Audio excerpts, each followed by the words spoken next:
Welcome to Rediscovering Egypt. In the 19th century, the increased intensity of tourism and excavations, as well as the outflow of antiquities to other countries, threatened Egypt's archaeological heritage. Egyptians took part in this destruction by ransacking sites for artifacts to sell, quarrying stones from ancient monuments, and removing sebak, ancient mud bricks, to reuse for their own purposes.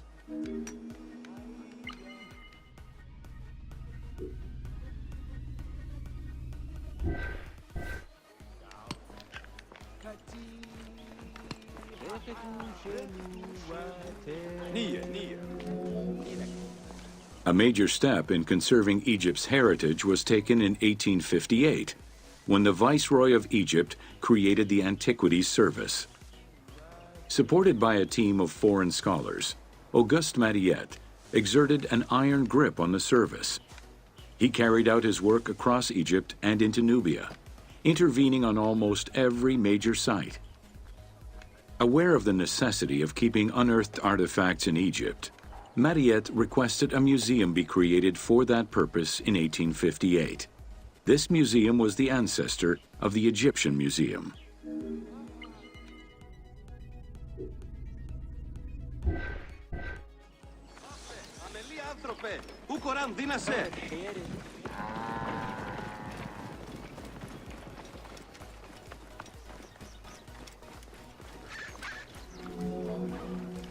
Gaston Maspero, Mariette's successor, expanded and reorganized the Antiquities Service and instigated laws regulating the export of artifacts.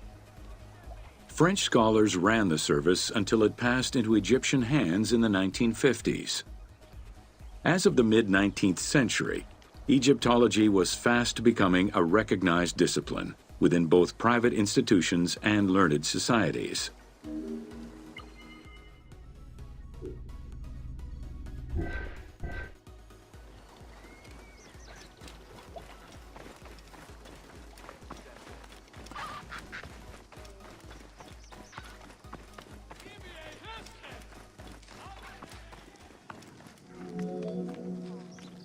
A French architect, archaeologist, and former researcher, Jean-Claude Golvin, now specializes in the artistic reconstruction of ancient cities and monuments. To date, he has created more than 800 drawings, which include 3 volumes focusing on the reconstitution of ancient Egypt. His work is exquisitely detailed and can be found in books and museums around the world.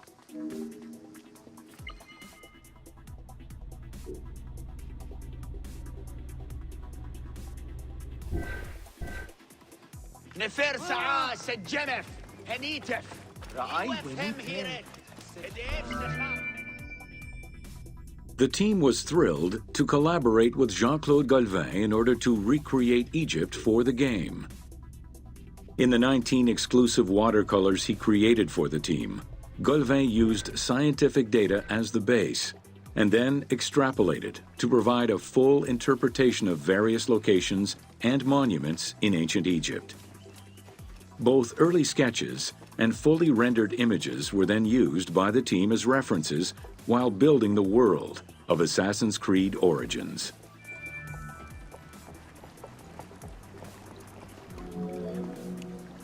Although ancient Egypt's rich religious culture and its mortuary monuments continue to be investigated, the modern discipline of Egyptology has shifted focus.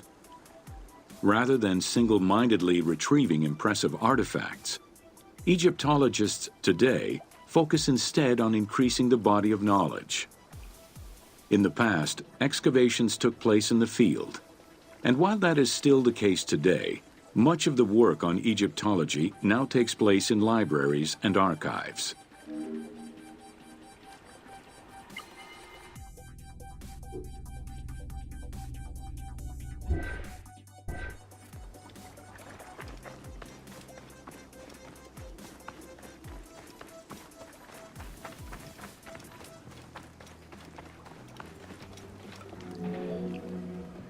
Today, archaeology in Egypt relies on an interdisciplinary approach, where traditional Egyptologists are helped by a wide spectrum of scientists from other disciplines and new non-invasive techniques. GPS data, satellite imaging, and ground-penetrating radar allow archaeologists to gain a sense of what lies underneath the ground before excavating.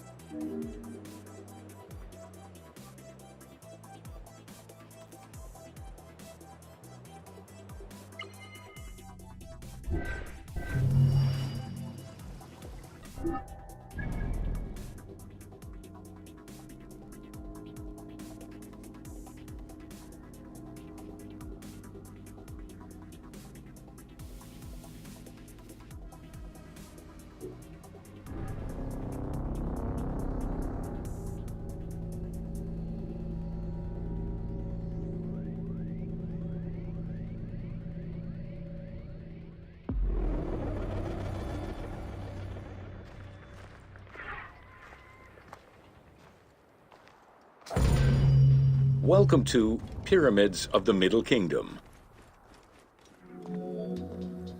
During the Middle Kingdom era, the powerful rulers of the 12th dynasty resumed the tradition of elaborate pyramidal tombs. For example, Amenemhat I built a funerary complex in Lisht, and Senusret II selected the El Ahun site in the Fayum. Amenemhat II and Sesostris III, however, cast their favor towards Dashur.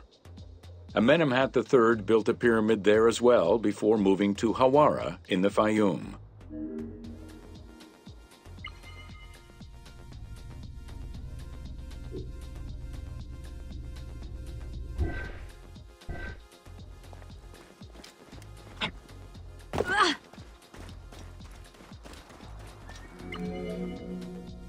The plundering of tombs in troubled times prompted the architects of the Middle Kingdom to devise increasingly complicated means of security during construction. As such, while the architectural plans of the Hawara pyramid were simpler than the one at Dashur, the means used to protect it from looters were much more elaborate. Beyond the use of blind passages and concealed trapdoors, the architects relied on a system of stone slabs, which were slid into place at the end of construction. These massive stone slabs were meant to permanently block the passageways leading to the funerary chambers.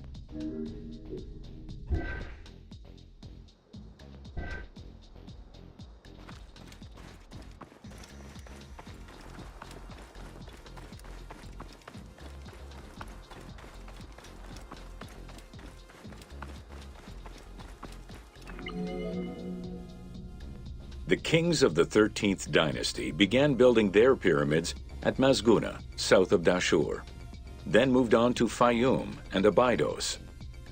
The kings of the 17th dynasty, however, satisfied themselves with crowning their cave tombs with small pyramids of raw brick. The kings of the 18th dynasty gave up the shape of the pyramid as a royal tomb entirely. They chose a mountain with a pyramidal shape in the Valley of Kings and dug their graves there.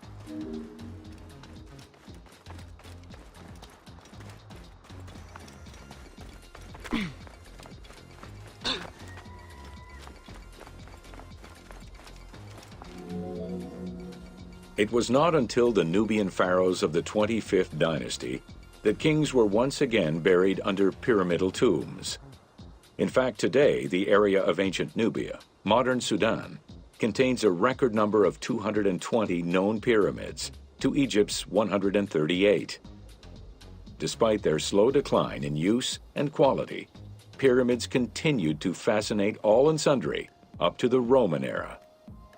They remain to this day a symbol of the religious dedication of the pharaohs and the grandeur of ancient Egypt.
Welcome to Building Ancient Egypt.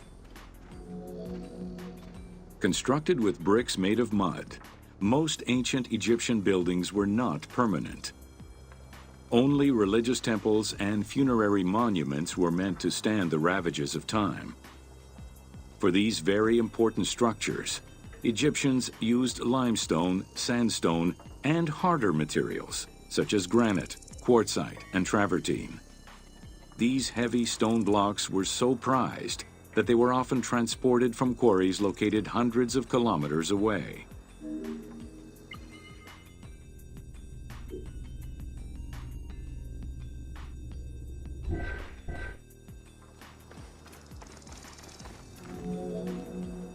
Limestone was common and easy to extract from quarries on the east bank of the Nile. This particular limestone had marine fossils in it, however, preventing it from being easily decorated and polished. Used as the main building material, the structure would then be finished with a finer limestone that was polished smooth and decorated as needed. Limestone was used for the building of the first pyramids and for most of the religious buildings of the Old and Middle Kingdoms.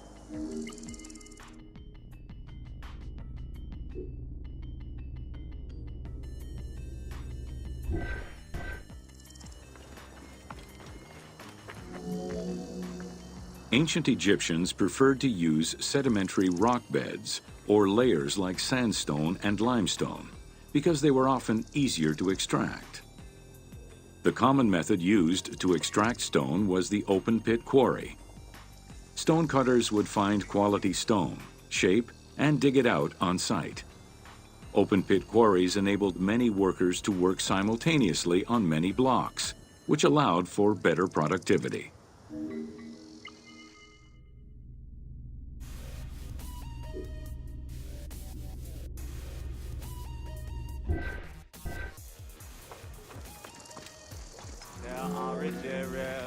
Workers would draw a large grid directly on the stone's surface, taking care to leave a space between the blocks.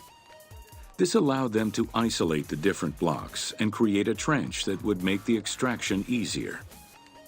Stoneworkers used iron chisels for hard rock and bronze or copper tools for softer rocks such as limestone.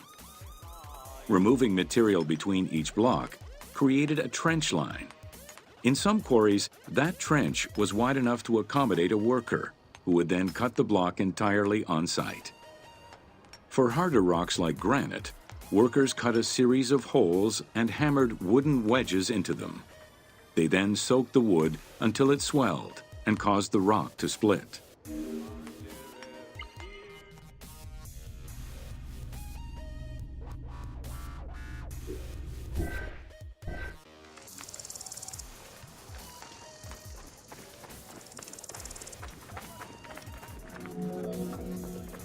The gallery extraction technique was used when the desired rock was buried under layers of rubble.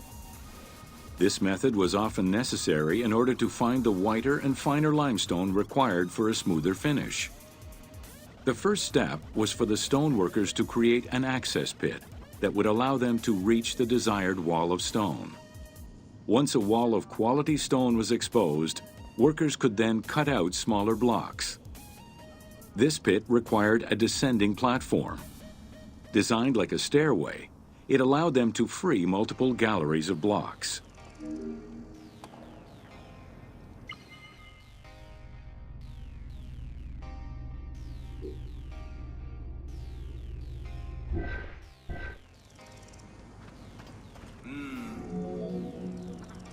To cut the stone, they created a longitudinal kerf, or slit, and then cut the rock at a 90-degree angle.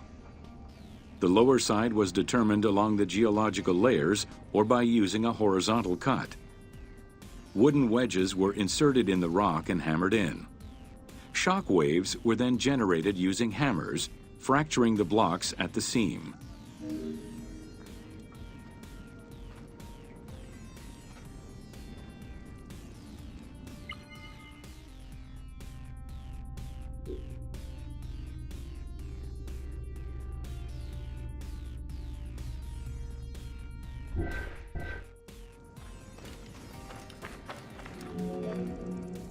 To maintain the stability of these mining pits over the course of quarrying, workers would leave support sections of unexcavated rock.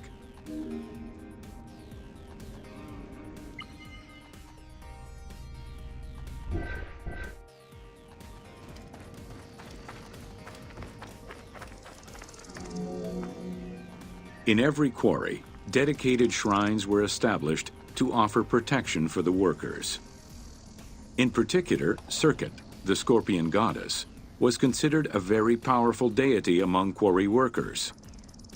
Every mine and quarry of ancient Egypt included a scorpion charmer who was said to use magical powers to ward off the dangerous insects and keep the workers safe.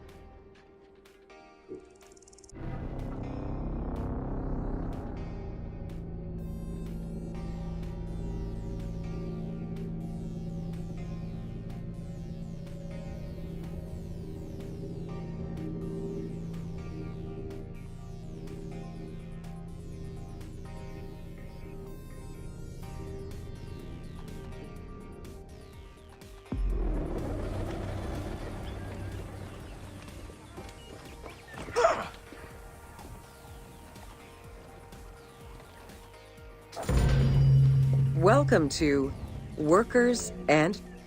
Whether workers were employed for the pyramid construction or at the quarries, the government supplied food and housing.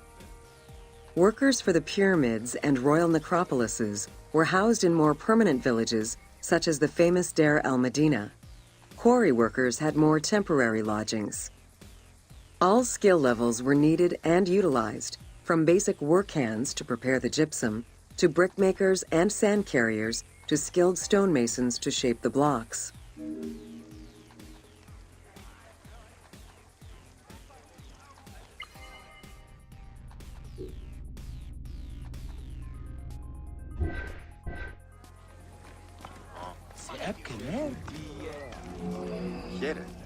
Skilled architects and engineers were employed year-round, while support labor were often farmers who worked on the quarries or construction during the Nile's flood season. The basic laborers were hardworking and versatile. Many may have been farmers who joined the construction during the off-season. Hieroglyphs found in the work villages listed assigned job titles.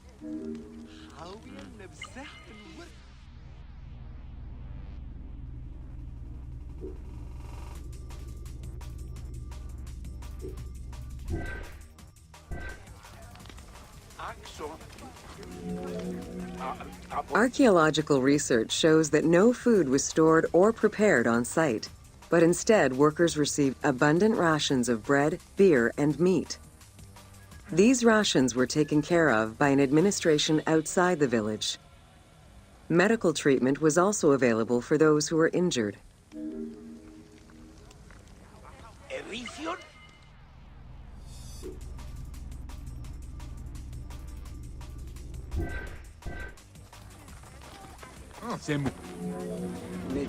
While some quarries were close to the Nile, others were located across the desert and required long expeditions.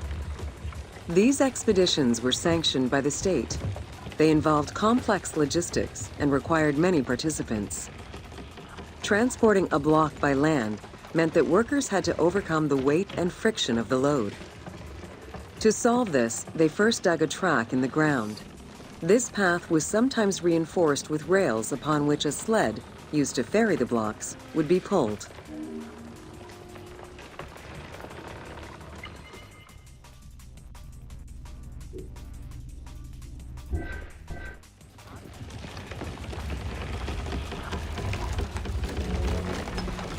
Whenever possible, blocks were toppled from a higher elevation onto the sled.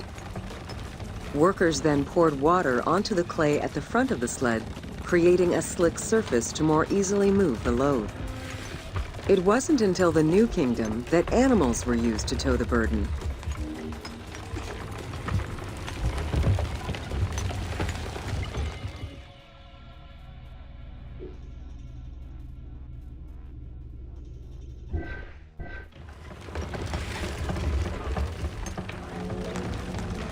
During flood season, the Nile was at its largest and deepest, which allowed the transportation of the heaviest and biggest loads. Quarries close to the river had troughs dug out to deliver the stones to the shoreline.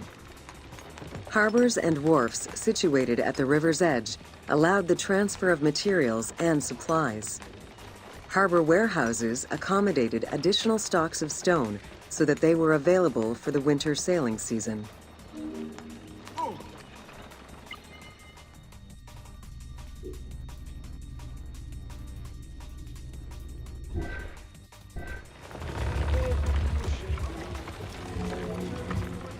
The Wadi al-Jarf papyri detail a limestone load intended for the Khufu pyramid that weighed in at 70 to 80 tons, or 30 blocks. One papyrus is a fragment from a foreman's notes taken while working on the Great Pyramid. It details the transportation of limestone blocks from the Tura quarries to the construction site of the pyramid. The other papyri are shipping logs containing archives of the sailors assigned to sail the Red Sea and the Nile.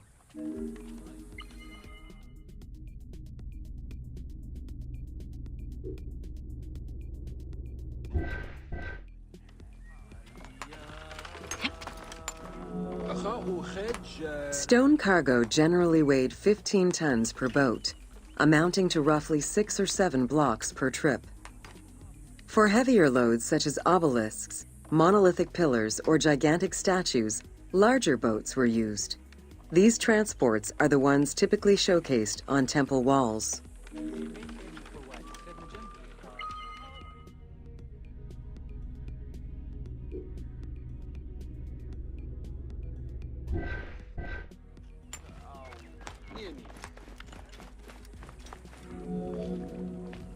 River transportation was the most efficient way to ferry stone blocks between the quarry and the construction site. Blocks were transported by flotillas of several types of boats. The most detailed illustration of transport by river is a relief of Queen Hatshepsut's barge with an accompanying flotilla.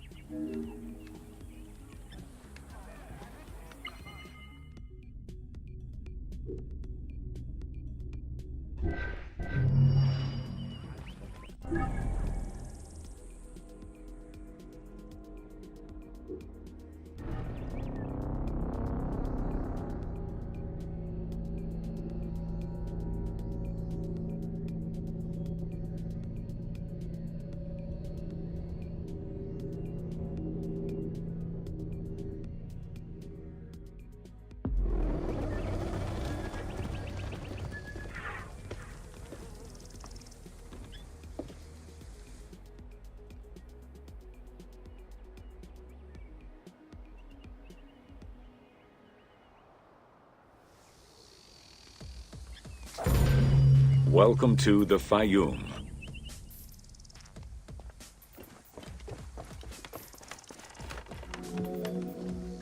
The Fayoum Oasis is an enormous basin in the western desert that formed from the Nile's overflow. As such, it is not considered a true oasis, though it gives its name to the region, which covers Lake Moeris. The oasis harbors some of the oldest archaeological artifacts of the region, indicating that the area has been inhabited by hunters and gatherers since the Neolithic period.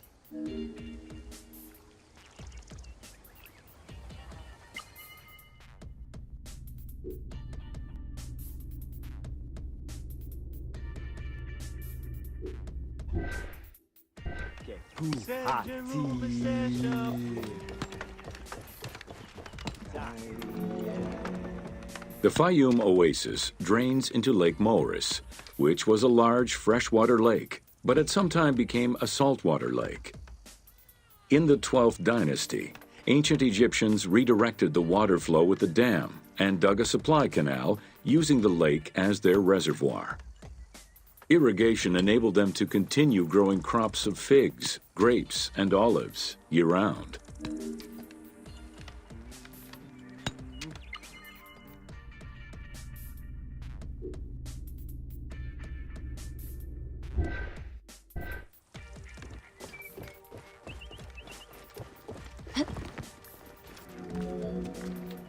Reed boats, feluccas, triremes, and kerkeros were the most commonly found craft within the landlocked waters of Egypt. They were used for various purposes, ranging from daily fishing, trade, warfare, and travel, to the ferrying of massive stone blocks used to build the great monuments of Egypt.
The most impressive pyramids of ancient Egypt date from the Old Kingdom and can be found on the sites of Giza, Saqqara, and Dashur.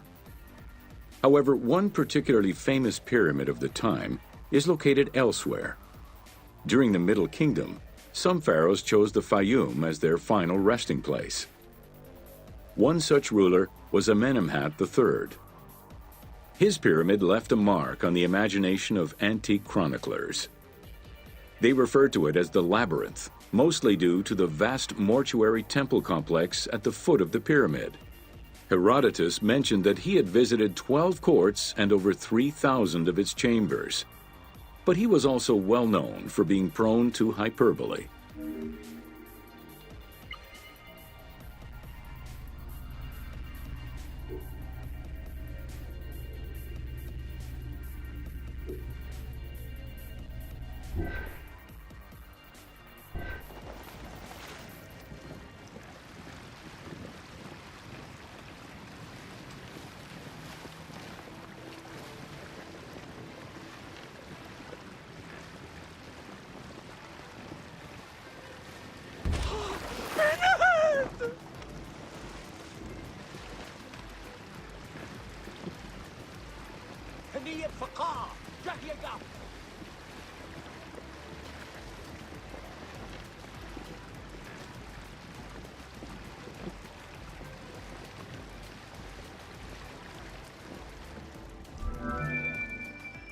Amenemhat's pyramid was built with a brick core and covered with stone slabs, designed to be impenetrable.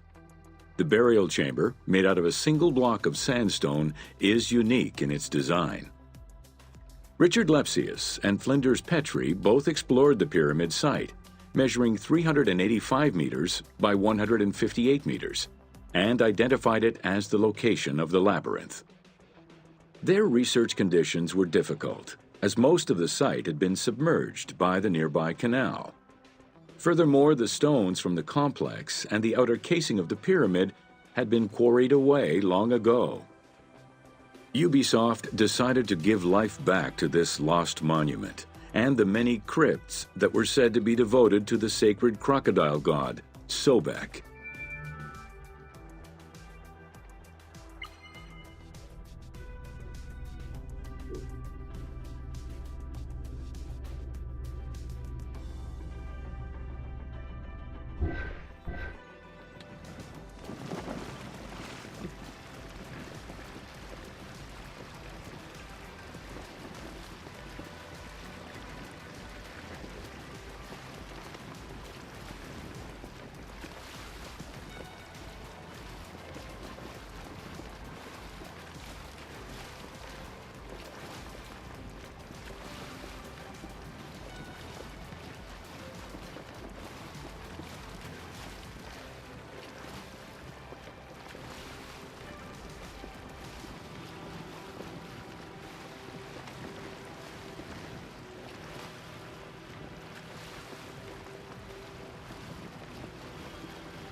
Founded during the 5th dynasty, the site was popular during the 12th dynasty under the name of Shedet. During the Ptolemaic era, the metropolis was named Crocodilopolis by the Greeks, in honor of the crocodile god Sobek. During the Greco-Roman era, the Cleruks, soldiers of the Ptolemies, settled there after their military service and expanded the irrigation systems. Irrigation and water distribution tripled the arable land and turned the city into a lush and rich area. 27,000 inhabitants lived in its precinct at its height. The city's location was strategic in controlling the many small waterways connecting to the main canal, and thus the Nile.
The region's main cult was that of Sobek of Shedet, a divinity associated with water and fertility, both very important to an area that depended on irrigation.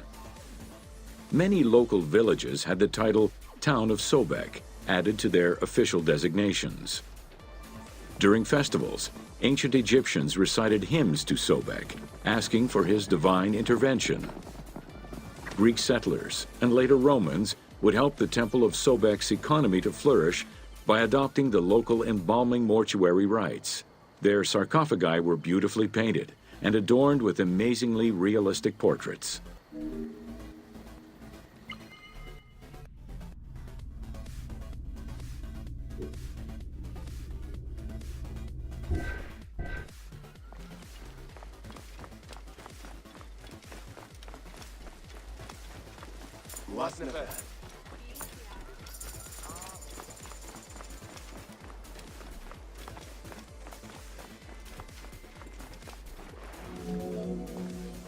Very similar to the cult of the Apis bull in Memphis, a living crocodile was worshipped within the precinct of Crocodilopolis's main temple. Known as Sobek to the Egyptians and Sukkos to the Greeks, it was reported by Strabo that priests fed it with meat, wine, and honeyed milk. They covered its body with jewels and gold. After its death, it was embalmed and placed within the crocodile's grotto, alongside thousands of other mummified crocodiles.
Welcome to Oil in Ancient Egypt. Castor, sesame, and moringa were the source of the most common oils in ancient Egypt. Oil was used for various purposes: cosmetics, medical treatments, nutrition, perfume, athletics, and rituals, to name a few. The team decided to use oil as an explosive to add more gameplay opportunities for the player.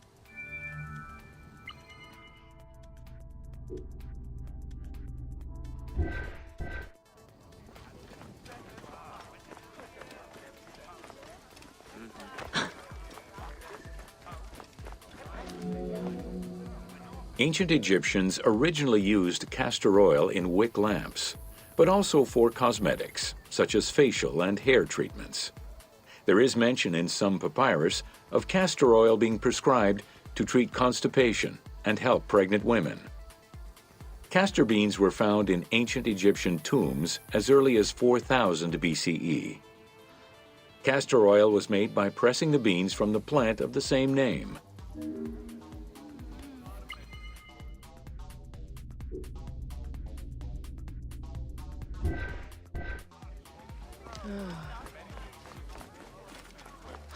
نجخير.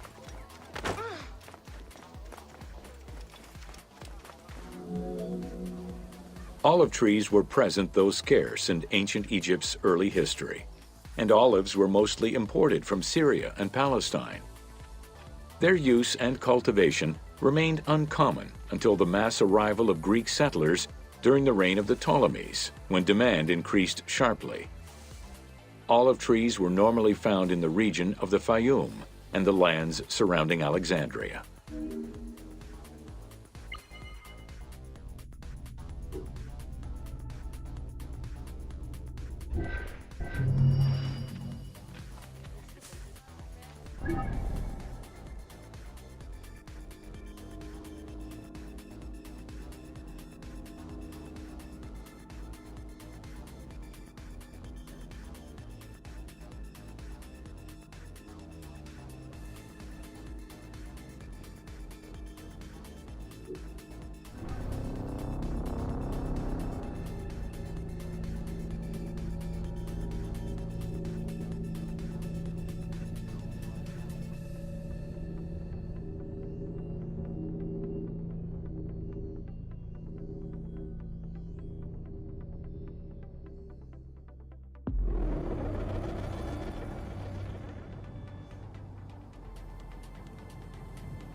Welcome to The Origin of the Pyramid.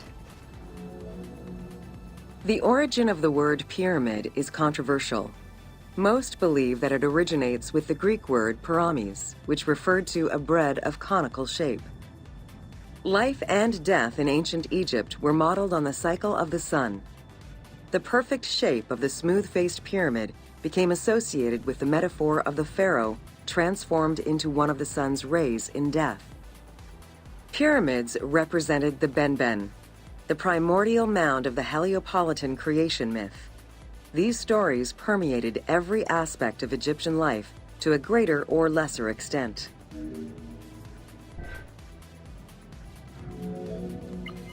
The origin of the word pyramid is controversial.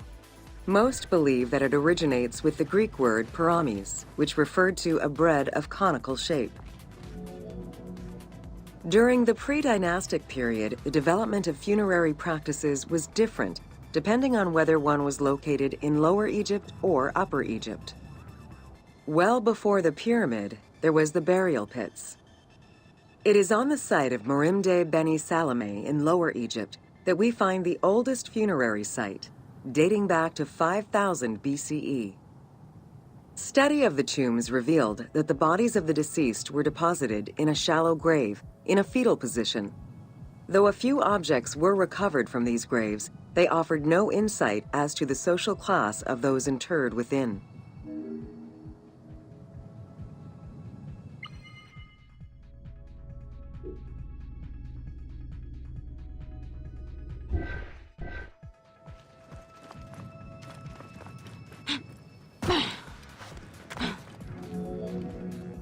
In Upper Egypt, pre-dynastic practices are easier to study, but reveal more complex funerary rites. They are divided into two cultural phases, Badarian and Nagada. The Badarian phase ranged from 4400 BCE to 3800 BCE. Small necropolises were discovered on the outskirts of villages, revealing the emergence of a funerary cult. The bodies of the deceased were lowered into an oval grave and covered with goat or gazelle skins. Items needed in everyday life were added alongside the body.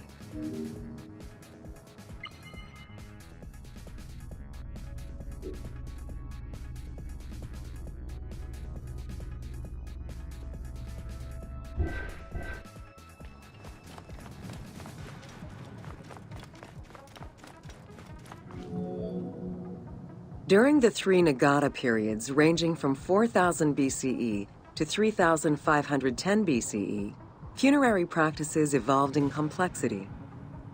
The shape of tombs changed from oval to rectangular, mimicking the homes of the living. The size of the burials increased and funerary items became more stylized and numerous. Tombs gained complexity with masonry, wooden veneers, or raw bricks added to strengthen the structures. In time, socially stratified necropolises emerged. For example, in Hierakonpolis, the elite and commoners had separate necropolises.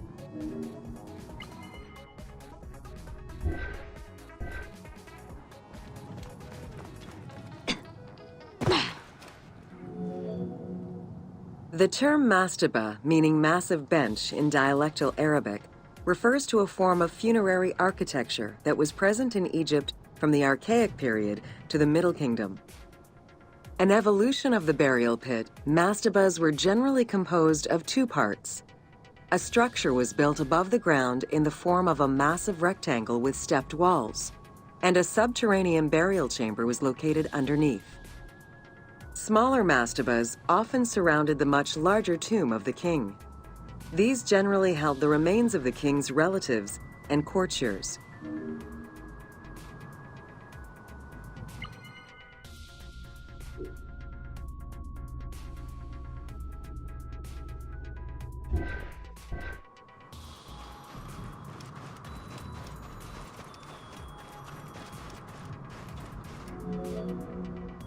The arrangement of the substructure of the mastaba evolved during the course of the Old Kingdom. From the 5th dynasty onwards, mastabas often featured multi-roomed substructures, with sometimes up to 30 rooms. Also, the quantity and quality of decorated surfaces increased noticeably, as well as the number of statues found within.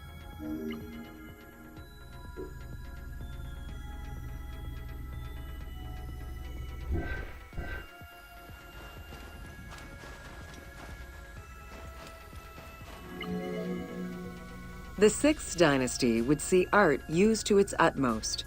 The entire surface of a mastaba would be covered in scenes of daily life, illustrating the prosperity of those lucky enough to comfortably spend eternity near the pyramid of a pharaoh. The best example of this type of mastaba is the tomb of Mereruka in Saqqara.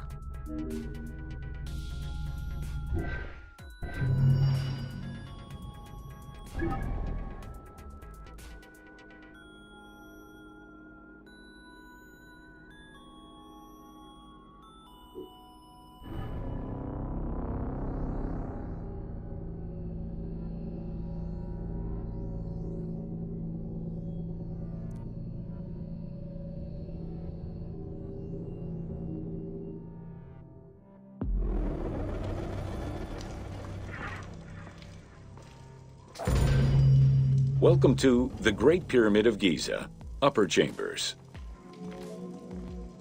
At the entrance of the ascending passage are 3 granite flagstones estimated to weigh up to 25 tons each. They were used to protect the Great Pyramid from thieves. Undaunted by the granite blocks, the thieves simply dug into the softer limestone around them, thus creating the robber's entrance.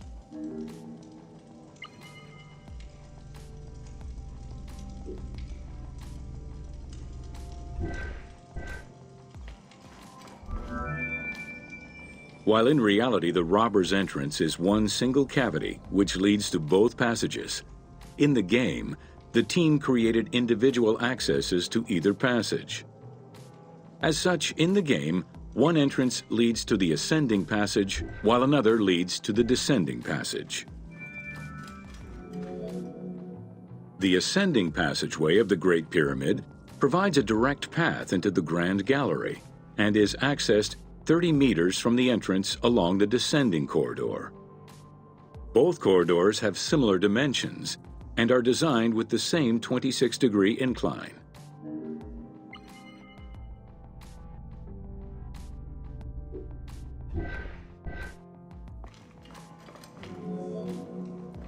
The ascending corridor has smooth masonry on its walls, and the layout includes many trapezoidal stones. Both the floor and ceiling of the passageway indicate that the passage was enlarged, possibly during or after the funeral, to allow workers room to move granite blocks meant to plug the corridor.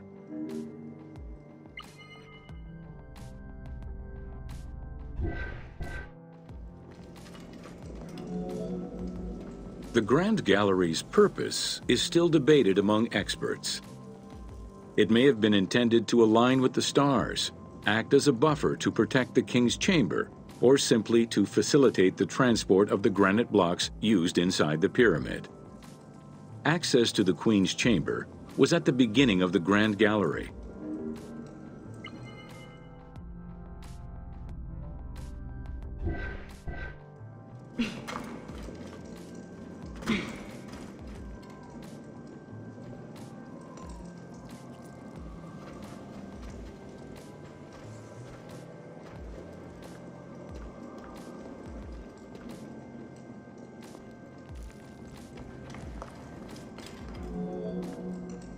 Though this room is referred to as the Queen's Chamber, it is believed that there was no queen buried here. Based on their knowledge of earlier pyramids, Egyptologists believe it was more likely intended as the king's serdab, a chamber meant to contain the Ka statue, which would in turn house the king's spirit.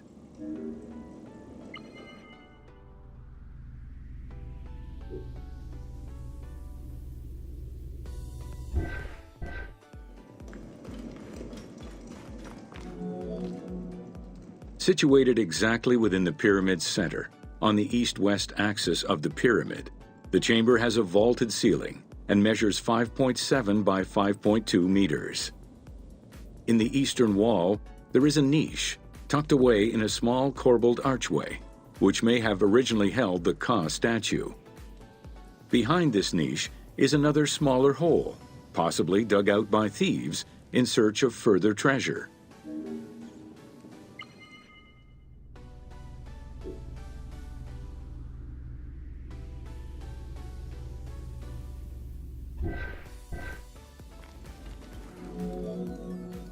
In the 19th century, two shafts were found running through the north and south walls.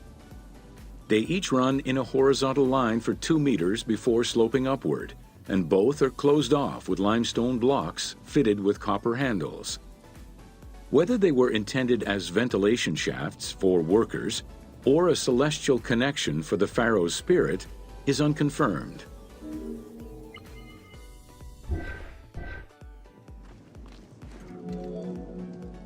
A recent scan of the room indicated the presence of an unknown cavity hidden behind the north face of the walls over the descending corridor. Further investigation is still ongoing to ascertain the nature of the anomaly so as to avoid risking damage to the monument.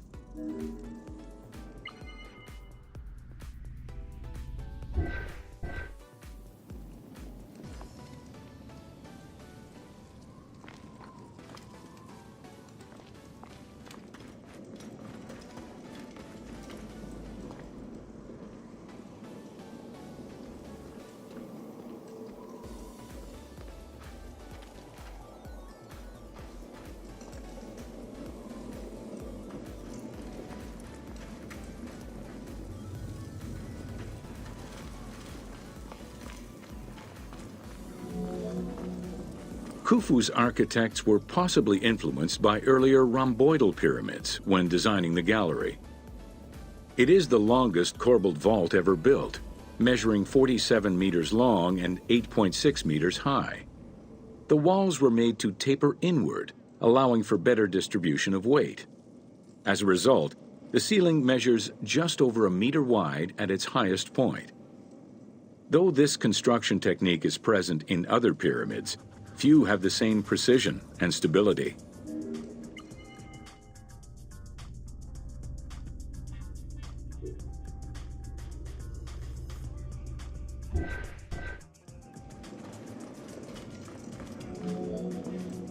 While the space is visually dramatic, the gallery seemed to serve a practical function, though what exactly remains uncertain.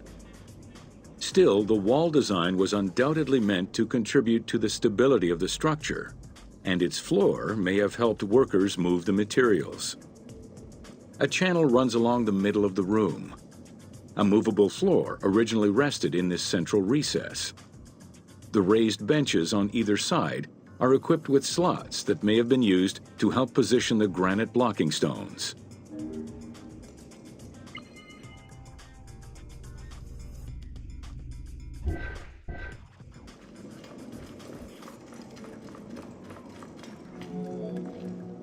At the end of the Grand Gallery is the entrance to the antechamber leading to the King's Chamber. Directly above, there is another narrower horizontal passage that connects to the top of the King's Chamber and allow the workers access to the weight relief rooms.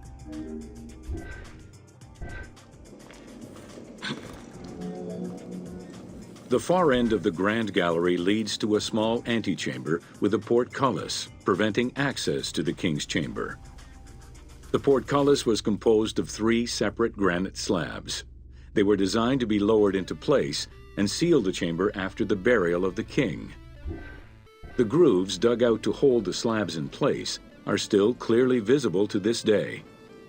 The elaborate locking system was composed of a series of grooves for the ropes and pulleys that dropped the stones into place like the notches on a key.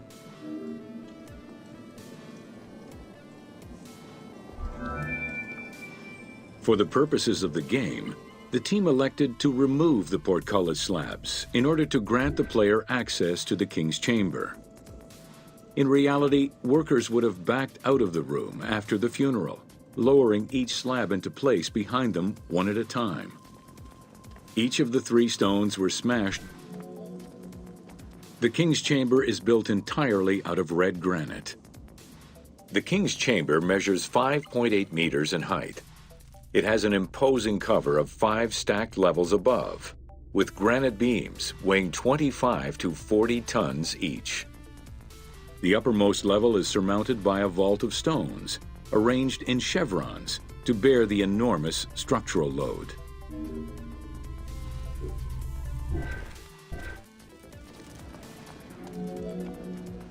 As in the Queen's Chamber, 2 shafts extend out from the room towards the north and south faces of the pyramid. They measure nearly 64 meters until they are blocked by copper-handled granite plugs. Some experts in the culture of the Old Kingdom believe that the shafts were thought to lead the king's soul to the stars, with the incarnation of the pharaoh as the god Ra, represented by the northern well, and the god Horus by the southern well.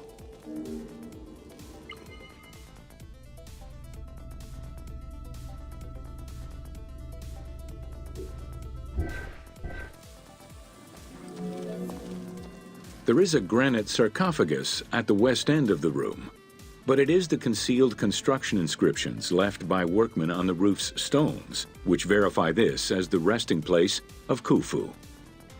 The sarcophagus was recorded as being empty when it was discovered, and its design indicates that there was once a lid in place. It's possible that this sarcophagus is only a cenotaph in memory of the pharaoh, but was never actually meant to receive the body.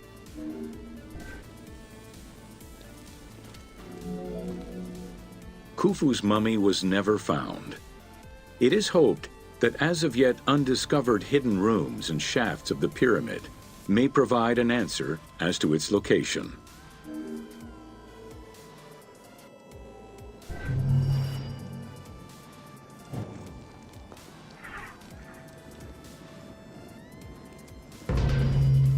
Welcome to Jean-Pierre Houdin's Theories.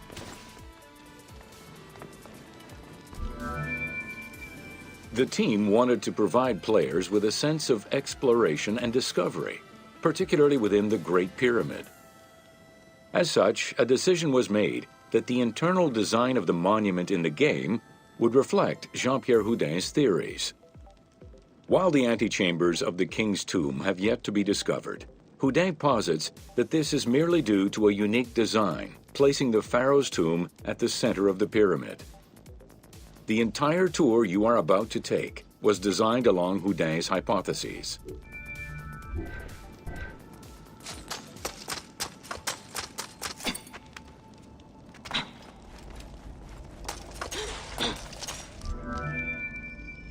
While respecting Houdin's hypothesis as to the general layout of the antechambers, the team wanted the contents to enhance the game experience. In regular royal tombs, the antechambers were filled with all the material goods needed by the pharaoh in the afterlife. To support the feelings of discovery and awe, the art team created a unique and fantastical treasure in this second antechamber.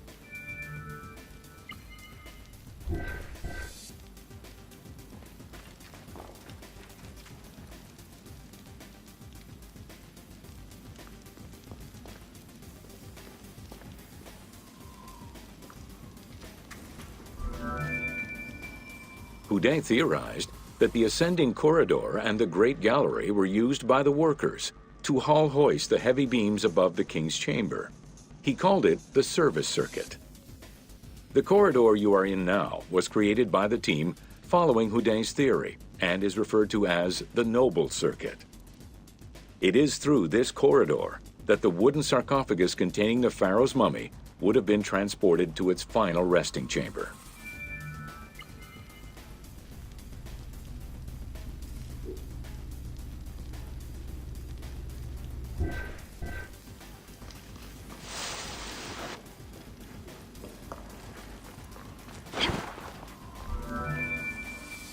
With this structure in mind, one can easily assume that the pyramid's entrance would have been connected to the two antechambers.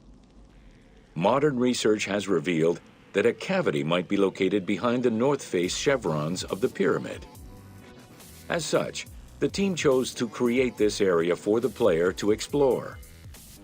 Here is where Houdin believes that the priests and nobles would have exited the pyramid after the burial ceremony.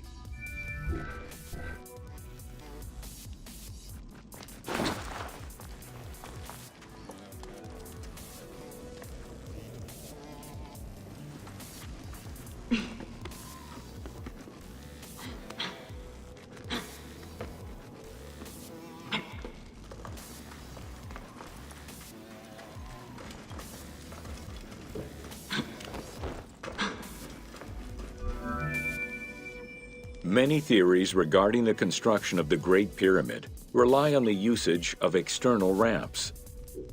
However, Houdin believes an external ramp would have been too steep for the upper portion of the pyramid. This is why he posits that there were two ramps. An external ramp for about half of the height of the pyramid, which then became an internal ramp for the second half.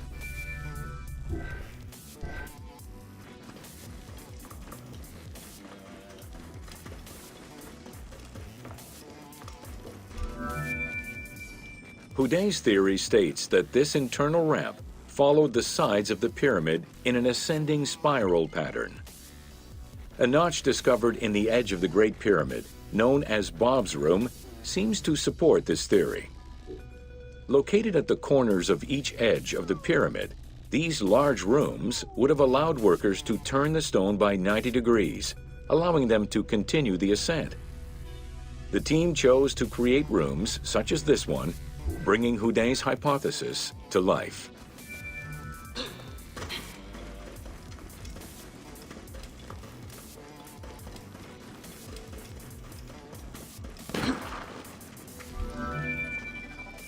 This long corridor was the first section of the ascending internal ramp.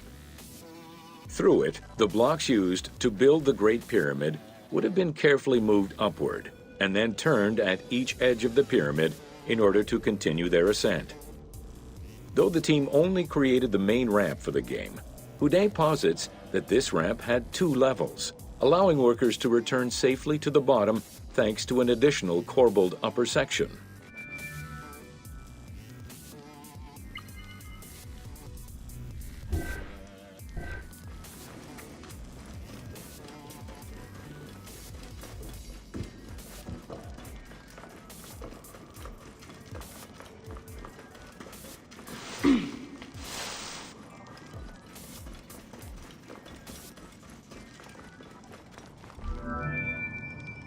According to Houdet, the start of the inner ramp was located at the base of the southeastern face of the pyramid. This location would have been the junction point of the external and internal ramps. Below us, workers would have built the lower part of the pyramid with the external ramp before eventually switching to the internal ramp for the middle and upper sections of the pyramid. At that time in the process, they could have reused the material of the external ramp to fill the center of the pyramid, hauling the stones in through the internal ramp.